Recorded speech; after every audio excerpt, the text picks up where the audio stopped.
Got everything changed out here that I wanted to change out. When you mess around with these boards here, before you put it back together, just make sure that this piece of ribbon cable here didn't tear out, because this is the first place it wants to put a lot of stresses on the first two conductors of that ribbon cable. Sometimes I've had these ribbon cables break on the tone board if you have them in and out a lot, so you just want to keep an eye on that. So putting it back together should be a bit easier, hopefully.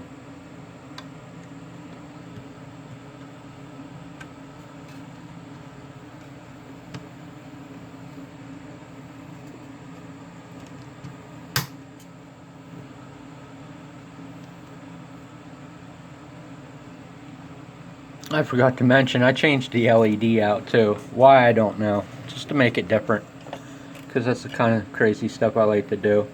I changed the red LED out here to a green LED.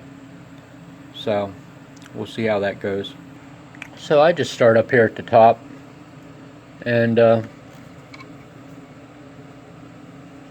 get the shafts headed back into the knobs, just a small amount, and then lift this guy up so that that's getting ready to slide under there.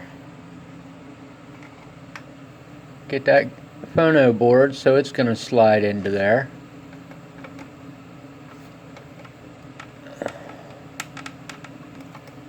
And maybe it didn't slide in on the other side.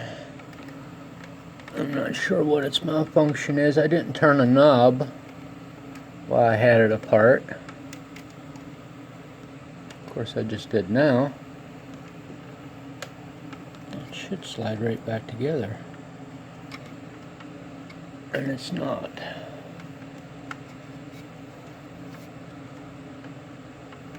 Alright, what in the world?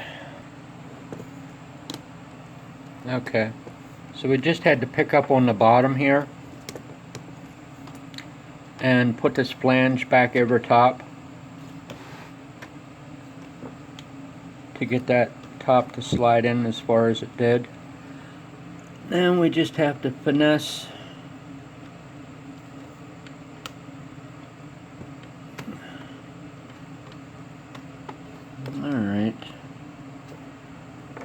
have to finesse this back into the front panel.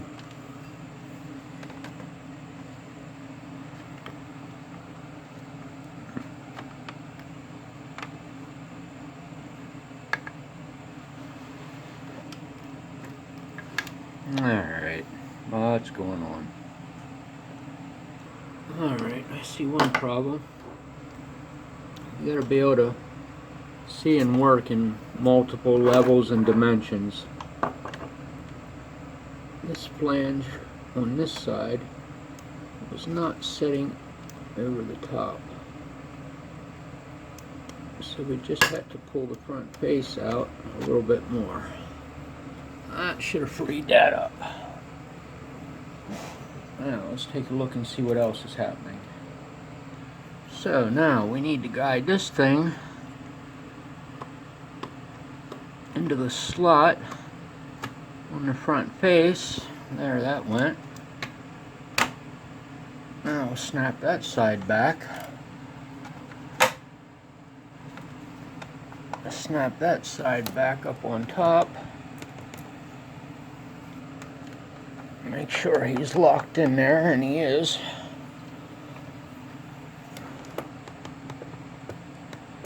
Check the bottom. That one's locked. That looks pretty good.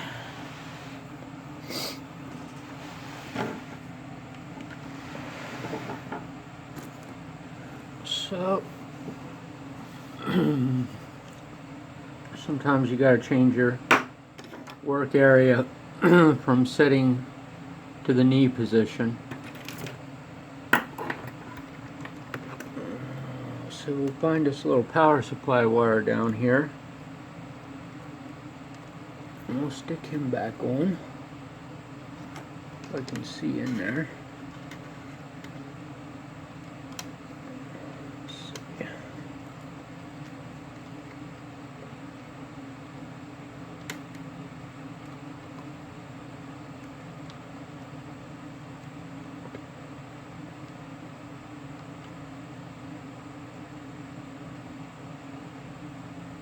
Alright, that looks like it's locked down pretty good.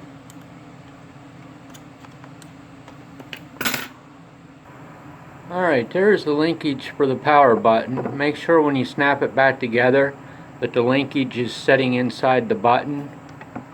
Don't do like I do, put it back, snap this side back together and then realize your switch doesn't work. So do as I say, not as I do. So there we can see we got it actuating and snapped together. So now we just need to tack our two wires back on here.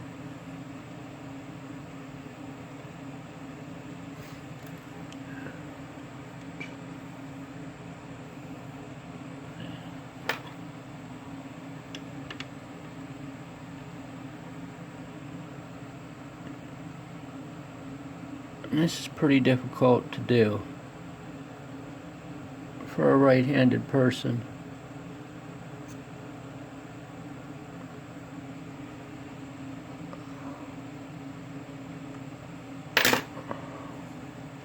Matter of fact, this is impossible to do today for a right-handed person. Times like this, I'm reminded of my experiences learning how to weld, because in order to work on this blasted sansui, if you're not in the right position to do something, the simplest things just do not apparently work. Sometimes you got to stand on your head, sometimes you got to sit, sometimes you got to kneel, and you know, it's just the way it is. You can't run a good weld if you're not in the right position, and obviously you can't even solder two simple wires on right in front of you if you're not in the right position. Okay, I'm just going to conclude this video here.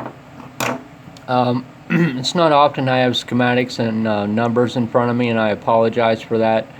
I'm kind of having some issues here trying to get schematics onto paper anymore. So I just happened to bring up the loudness schematic here, and what I was trying to say is, when you stick a 100K pot into this, I said there was going to be two caps that you may or may not want to change. The first one of them is going to be the high pass, which is C2 for your loudness. It's a 330 polystyrene that should be in your unit unless somebody changed it. To put that back to where Sansui had it, you're going to want about a 470 right there for C2 if you put a 100K pot in. Those who have an extreme abilities to hear stuff and know their system well, if you put 100K in there and you're thinking, well, I don't think it has as much bass as it used to, that's a distinct possibility, and there's a couple things you can do to bring that back. You can come over here to C4, which is a 0.47, which is your roll-off for your subsonic.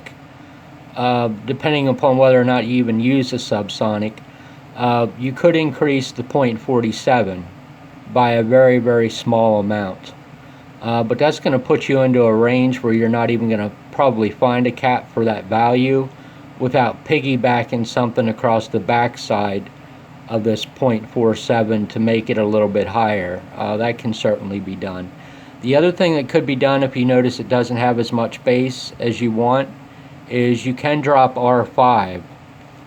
R5 has just a little tiny bit of wiggle room there.